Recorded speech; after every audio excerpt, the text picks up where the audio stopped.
Right now you're warm. You didn't earn it, you didn't plan for it, you just exist, and the heat runs.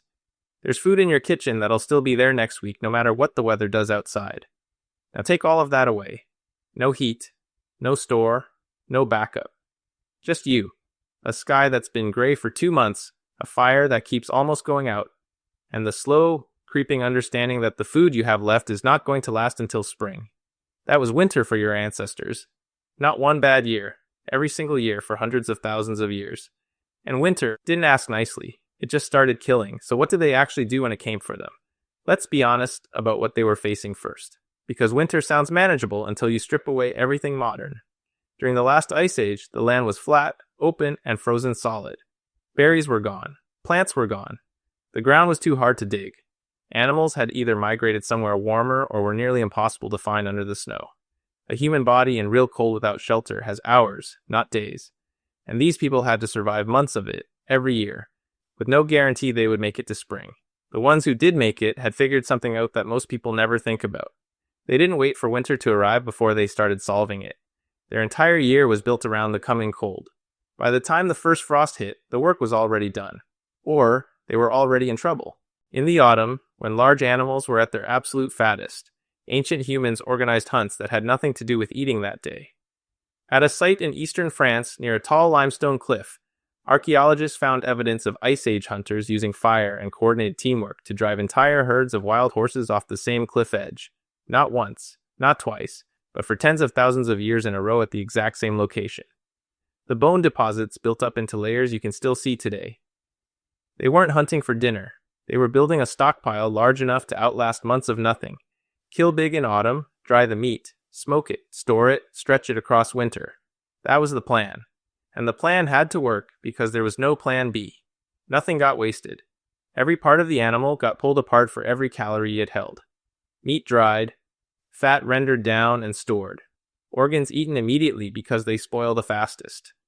And then, the bones, which is where it gets interesting. The oldest evidence of food storage ever found comes from Cavemen Cave in Israel, 420,000 years ago. Researchers found deer leg bones with very specific cut marks on them. Not the kind you'd make cracking a bone open right after a hunt. These marks only appear when you're cutting dry, preserved skin off something that's been sitting untouched for weeks. Ancient humans were storing animal bones with the skin still on, saving the marrow locked inside for later, up to 9 weeks later. The skin sealed the bone naturally, keeping the marrow nutritious and protected while everything else around it dried out. They weren't eating hand to mouth. They were thinking months ahead, using the animal's own body as the packaging. For bigger storage, they turned the cold itself into a tool. Researchers found evidence across multiple Ice Age sites of hunters sinking mammoth and mastodon meat into cold ponds, weighing it down so it stayed fully submerged. The freezing water kept it fresh for months. Not weeks, months. A freezer that needed no power, couldn't break, and was sitting right there in the landscape waiting to be used. The same strategy repeated at site after site, which means this wasn't an accident someone stumbled into. It was a technique they knew worked and passed down. But even the best preparation could fail. A hunt goes wrong. The stockpile runs short. Winter drags longer than expected. And spring is still nowhere in sight.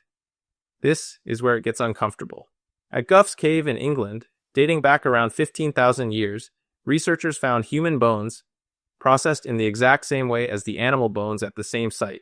Same cut marks, same fracture patterns, same signs of marrow extraction.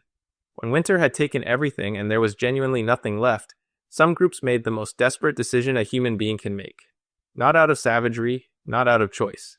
Out of a situation where the only two options were that or dying.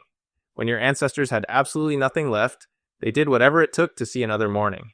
And we mean whatever it took. The ones who never reached that point were the ones who had read the land well enough all year that they never had to. They knew their territory the way you know your own house. Which animals moved where and when. Which routes were still reachable under light snow. Where fish could still be pulled from under the ice. They paid attention constantly, because not paying attention in summer meant dying in winter. And in that world, those two things were directly connected. Here is what nobody talks about when they imagine ancient humans in winter. These people were never surprised by it. They expected it. Their entire year existed around the fact that cold was coming and cold was going to try to kill them. The summer wasn't just warm weather, it was borrowed time being used to prepare. The autumn hunt wasn't a meal, it was survival being locked away before the window closed. They were never caught off guard the way we get caught off guard when a storm hits and we realize there's nothing in the house. They prepared because they understood something we've completely forgotten.